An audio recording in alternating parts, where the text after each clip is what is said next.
Alarcón Salvador is the executive director of the Citizenship and Development Foundation. Mauricio, thank you for joining us now in Guayaquil. Finally. Okay, Leo, Michelle, Sebas, it's a pleasure to be here and delighted to greet the i99 audience live. Mauricio, we are precisely in times where citizen participation is important, and you as a foundation, precisely the Citizenship and Development Foundation, also promote this issue that what happens in Ecuador should be an issue that concerns us all. We should all get involved. What is happening in this Ecuador that we see so convulsed, so divided? Authorities, institutions, but citizens are in the middle, there, and sometimes it seems as if there is no reaction, there is no leadership to guide properly, and that's where you come in, as a foundation, to shake the foundations a bit. Citizens, what is happening? But look, Leo, it is not as easy as one might think. Sometimes one thinks that it is a matter of blaming the citizen. Oh, that is what we should do it. And of course, yes, we should. We are citizens and we should not limit ourselves to marking a ballot, going to an election, choosing representatives and waiting 4 years. Between elections we should worry a little more about what happens in our city, in our country. But, if as a citizen you have to be, on a daily basis, worried about going out and not getting killed, or going out to look for work and returning home with something, or going to a public procedure and not having the little you have taken away from you due to corruption, it is difficult for me to tell that citizen, please, also, take care and do some monitoring and follow-up. I think that here we need to awaken the need in citizens, even if it's for a short time, every day, every week, every month, to worry about what happens with their money, for example, in public institutions, because public resources belong to everyone, to occupy spaces. In local governments, in institutions, to prevent things like what we learned about today from happening. It's happening in Guayaquil, where someone gets up with a machete or a saw and blows everything up or whatever. And people start to occupy spaces, which is what's appropriate, right? Democracy is not only based on the fact of electing representatives, but also on the concrete action of making yourself felt as the real ruler. And I'm not referring to protests or marches, but to constantly, for example, telling the authorities, I elected you, now account to me for what you told me you were going to do when I elect you. That citizen participation, Mauricio, is precisely in question, because there is even an institution that is part of the state, the Council for Citizen Participation and Social Control, and where President Daniel Laboa has sent a question to the Constitutional Court, precisely where the issue of removing the powers and then, as a result of that, eliminating this organization is raised. We know that some jurists say, it does not go along with the side of the proposal that has been made, that perhaps it is not legally acceptable, but that is like a citizen outcry. In other words, an institution that was supposedly created to represent citizens, there is no citizen participation, but there is political participation. I believe that you cannot institutionalize the exercise of rights. The Constitution says that we have the right to participate, to occupy public spaces, to demand accountability, to make requests, to even be able to get involved and, through popular initiative, to present proposals for regulations or popular consultations. The moment you institutionalize that, you basically turn it into something that depends on the will of one person.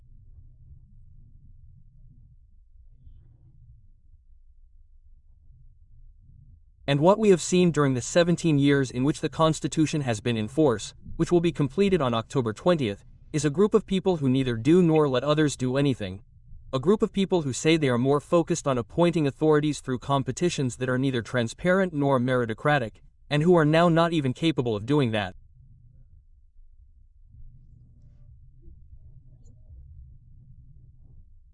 So, look, we have said it as an organization and as individuals, the mess that is the Citizen Participation Council has to disappear, period. No, it never had a reason to exist.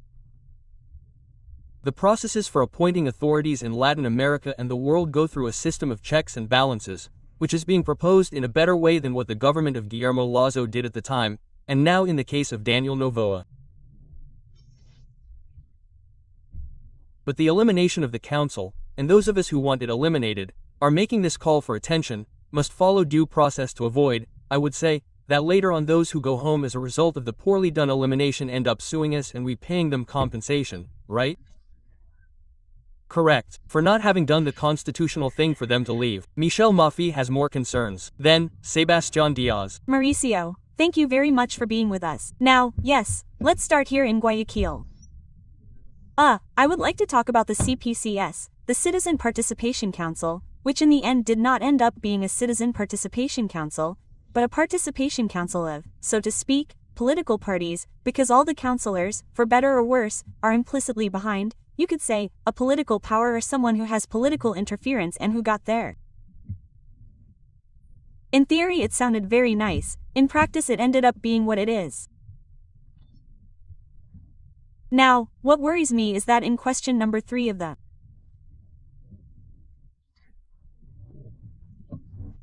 possible popular consultation that will possibly be held in December, what worries me is that the moment that question is accepted or passed with a yes as such,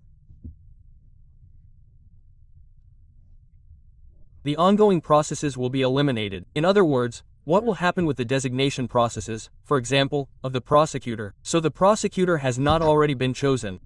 What will also happen with the 5 members of the CNE? It means that the members of the CN will not be chosen by hand. And that worries me. Why? Because what we are building is a monarchy, not a democracy as such. I believe that here, Michel, we have to start from a fact, the debt that the Citizen Participation Council has with the country in the processes of designating authorities. The National Electoral Council should have been partially renewed 4 years ago, completely 2 years ago.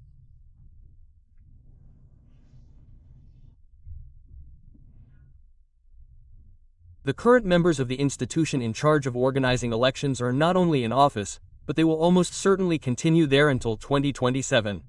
9 years in office, a period that is not established in the Constitution or in the Code of Democracy. The Electoral Disputes Tribunal, the same story. Resignations occur, vacancies occur, they do not even have substitutes, but they are still there. The competition for prosecutor is moving forward, but already with a great delay.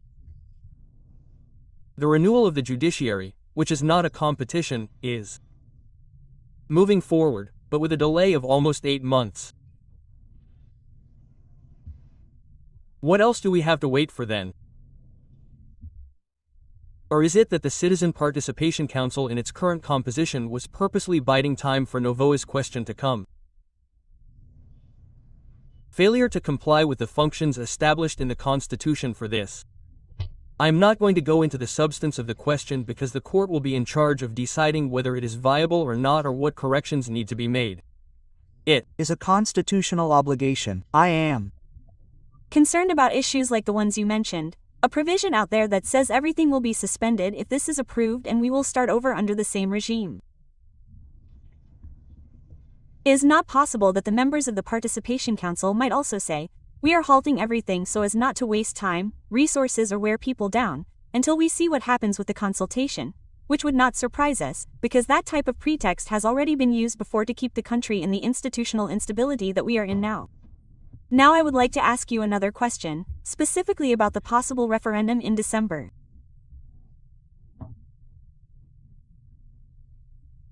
What saddens me is that $80 million are going to go down the drain, because normally, and the common denominator in Ecuador's democratic history is that referendums are political thermometers to some extent, get a national reading, and in reality, all the new laws or objectives, as such, of referendums are useless.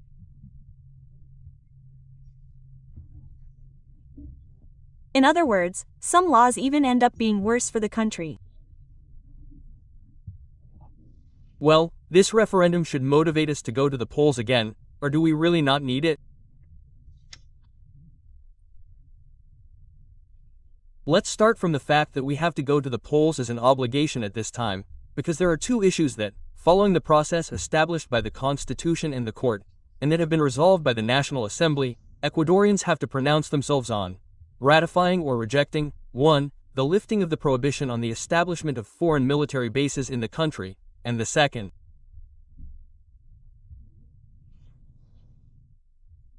The formal elimination of public financing for parties and their electoral campaigns. So, there has to be a referendum, there is no other option. At least for those two questions, the money is already committed if we are concerned about money. But there is an opportunity, unquestionably, to correct some other things that have already entered into expenses, as they say colloquially, not with what we are seeing, perhaps, because, for example, and this is something we have reiterated in recent days, it would have been very interesting to see the executive branch propose a consultation to remove the hand of justice that Rafael Correa interfered in 2011 by consultation. No. 2. Rearm the Judicial Council, and to fix the evaluation and qualification processes for judges and prosecutors. That could have been done and still can be done. We still have time to ensure that the money that has already been obligatorily committed is not used to measure the president's popularity or to satisfy specific interests, but rather to re-institutionalize the country or strengthen democracy. Let's hope so. It is never too late to correct. Let's hope so. Sebes. Thank you, Michelle. Thank you for coming here to the studio. Finally, Mauricio Vito, just for this interview, to have you here. Since we are talking about a possible consultation with possible dates, let's now consider the possibility that the question wins, that the Citizen Participation Council is eliminated, and that the Constitutional Court can be subject to political review by the Assembly. Now the National Assembly will be granted more powers, considering the quality of the Assembly members and how brilliant they are. Dr. Salgado would be considered constitutional illiterates. Now, what I would like to ask you, dear Mauricio, is that they will have more powers and will have more work than they already have and do. What procedures or mechanisms can we create to increase the level of Assembly members? What can we do? Will it be to establish regulations to demand more of them? To create transparency processes, to demand more from them for their registration, the issue of parties, what could be the way? And look, Sebes, the issue you brought up is key because part of this process also includes the possible reduction in the number of Assembly members. The National Assembly, regardless of its term, has never enjoyed credibility and trust at high levels. It starts off relatively well, halfway there. A few weeks later we see the downfall because you draw, paint or color, because you speak erroneous and wrong things into the microphone because democracy has been broken. We have seen examples of this, haven't we? An assemblyman who doesn't even know how to tell the difference between broken and who also has the capacity to politically prosecute a member of the judiciary. Let's imagine the issue and then raise the citizen challenge of, let's see, will the underlying problem be solved, which is the quality of the legislators, because instead of 151 there will be 70, there will be 75. And I personally don't think so, because the problem our assembly has is not one of quantity, it's one of quality.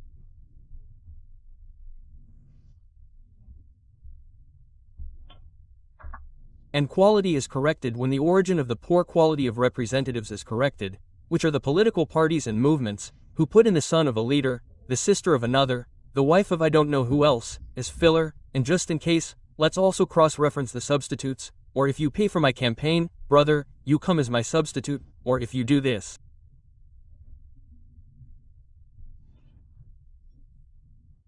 That's not the way, because you end up having an assembly in which you need to have a document in order to speak.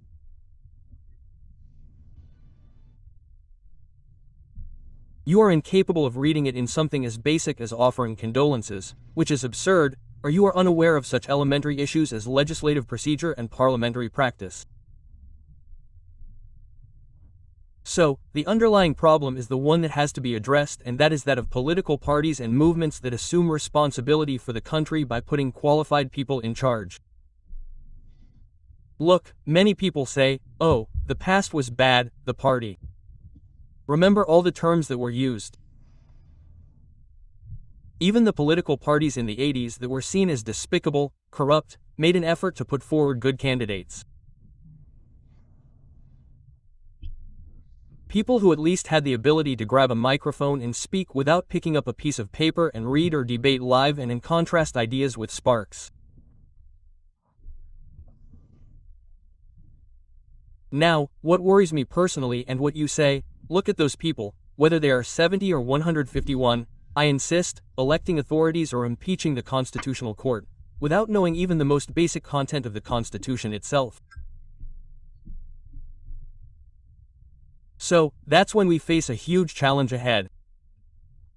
I trust that, beyond the animosity or sympathies that we may have in Ecuador, and we have already seen this in the latest consultation processes, citizens will know how to read the questions, know how to read the annexes, once they are, obviously, final, and draw their own conclusions about what is positive and negative for the country.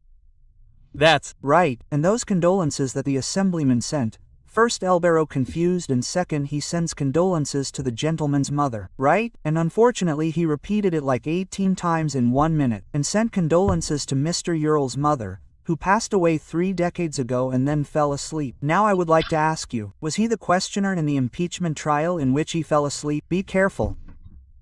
Now I would like to ask you from the foundations, from FCD, what role do you play in this increasingly dormant, increasingly depoliticized society, whether due to political causes or the individualism that is developing in this liquid society? What is the basis, let's say, that you provide to support, to interact, to provide this communication and conversation between different people, whether they are journalists, communicators, teachers, students, to awaken this political interest and for our democracy and justice to prevail above all? Look, I believe, Sebas, that there is an important starting point. If you do not trust or believe, even in the representatives you elect, it is your duty to be aware of what is happening. It is your duty to do your part to improve public management. And in these types of collaborative efforts, it is vital that in horizontal spaces we do not sit only among those who think alike, because that becomes a one-way dialogue, in many cases even a monologue, but that we sit among people of different origins, academia, civil society, private sector, public sector, from different generations, territorially speaking, from different places and, based on collaboration, we begin to discuss the things that really matter to the country, so that those who manage public affairs do not believe that with many degrees or credentials, but from the comfort of their bubble, they can do anything, anywhere, at any time. That is why we have problems with budget execution, inefficiency in the management of public affairs, where things are built and done without even consulting the people. That is typical of unilateral action in a single track, unidirectional, without taking others into account. Citizen participation is nothing more or less than that, a space in which we are all sitting together working towards a common effort. And I think that here, that's what I was saying at the beginning, citizens are concerned that even though they have 1,000 things on their minds and in their daily lives, they should find a way to contribute even 5 minutes to try to make things better. I'm one of those who doesn't blindly trust their representatives. I don't leave everything in the hands of politicians. Yes, I'm lucky to be part of an organization that's dedicated to this, so I'm not involved for 5 minutes, but 8, 10 hours a day. But the important thing is to gradually convince citizens of the importance of being vigilant about what's happening on the other side. Not just marking ballots, but effectively monitoring what these already elected people are doing on our behalf. Yes, that's right, what you mentioned is very important, dear Mauricio, considering the multifaceted crisis that this country is facing. It's unnecessary to mention it because everyone knows about it, but also the personal crisis that one has to fill the pot and make ends meet. Those internal problems that also tend to show themselves when they gather around them. But we also have to get involved. We have to, let's say, activate this political life that has been lost. Before, politics was discussed at family and friends' tables. Now, don't bring up politics at Christmas. Because it generates fights and that is inappropriate because politics matters. Sebastian Leo, Mish, politics matters, although it discusses in many cases due to specific issues, politics has to be there because it is not just the action of parties and movements. Politics is responsible citizenship, politics is citizen participation. Politics is social control and politics has to be there. The moment we stop talking because people are fighting at the table or what we are doing is playing games, precisely those who seek to monopolize the political issue to do whatever they want based on the power assigned to them through the vote. And that is wrong. We cannot, by action or omission, deepen the social polarization in which we find ourselves. Yes, that's right, finally. Yes, and Mauricio, and politics is obviously what defends the destiny of a nation, right? So we can't be apathetic in those discussions at the table, of course, are there? But as you say, right? That families are not destroyed by ideologies, because look, let's not talk about religion or football, but let's talk about politics. You remind me of a particular author of political science, almo verba, of everything that was the participatory citizen as such or participatory culture. And basically, and I think Marcelo and you also told me in a slightly easier language. If you are not interested in politics, what will happen is that bad people or know-it-alls will end up in the political spheres. It's exactly like, Michel, I say, and it's been on my social networks for more than 2,000 years. One of these great philosophers, what they did ultimately was leave almost written in stone. A maxim that for me is the most important. The price of ignoring politics is being governed by the worst people.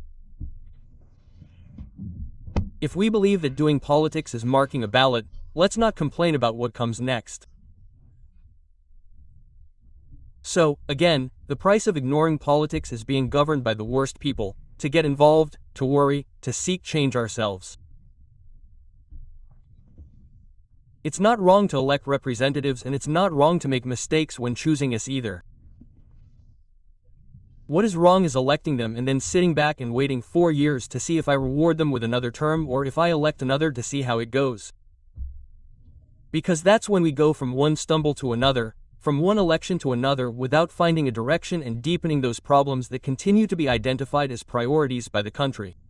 And now I would like to ask you, who are a lawyer, have some experience in political analysis and are all over the place. Why is there this lack of participation from the people?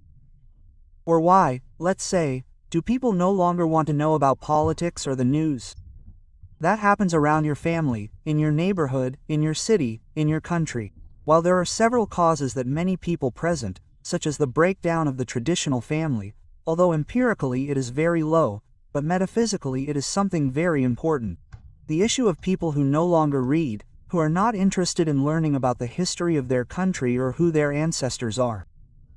There's another issue where this pure and simple individualism in this increasingly fluid society with the hypervelocity and accelerationism that exists. What is the reason for this lack? Look, I believe that there are many elements that have to do with this issue and that rather, perhaps the most notable is this state of denial that we assume as people and as societies regarding the issue of politics. We say that we are disgusted with politics, but we are permanently connected to social networks discussing it. Yes. We say that we are disgusted with politicians, but when one puts their foot in it, that's when we are giving our opinions or making a lot of noise. So, I think we should first break that state of denial, Sebas, and realize that politics does matter to us, that politics does concern us, and that of course, sometimes to avoid problems at a family lunch we get married and censor ourselves. That doesn't happen in other circles. We have to prevent it from happening in other circles.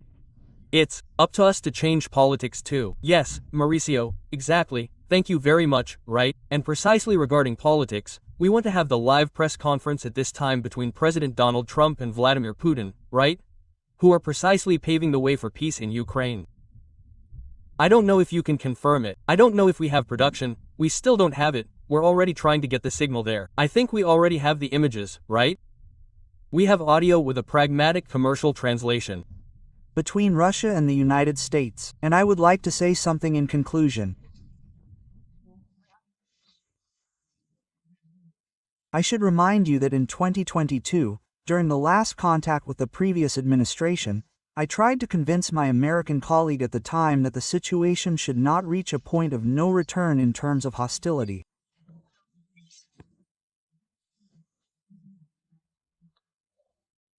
And I said it very bluntly, it would be a big mistake today with President Trump saying that if he had been president at that time, there would not have been a war, and I am sure that would have happened. I can confirm that.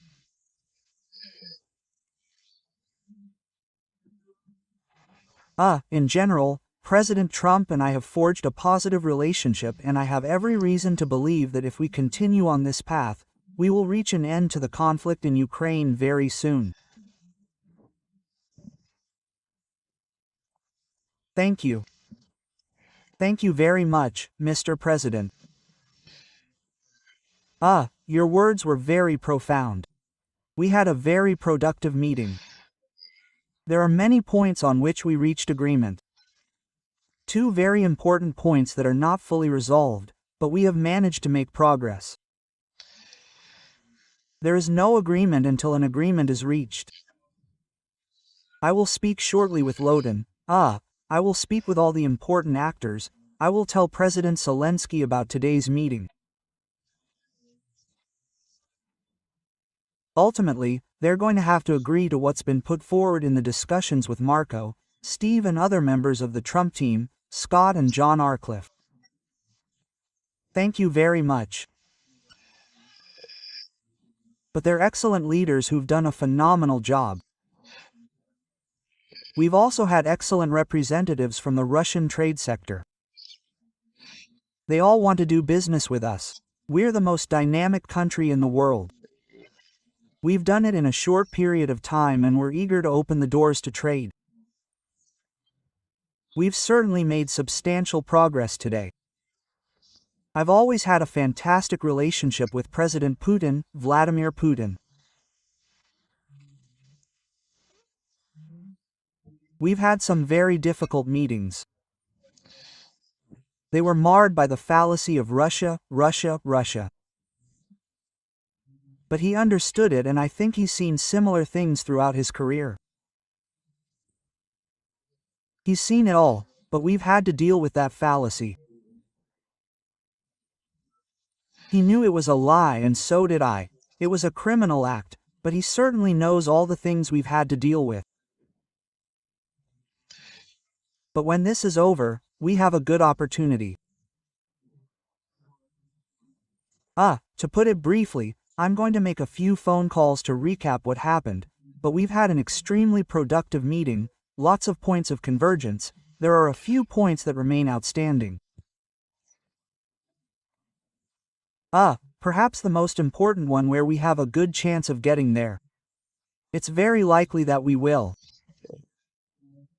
I'd like to thank President Putin and his entire team, many of whose faces I know and, some of whom I see all the time in the press. You're almost as famous as your boss, especially this guy here, but we've had good meetings over the years, productive meetings, and we hope that will continue in the future. On the most productive side, we're going to prevent the deaths of thousands of people every week. President Putin is as interested in this as I am. I want to thank him again, Mr. President. We'll talk again very soon, and I'll probably see you again very soon. Thank you, Vladimir.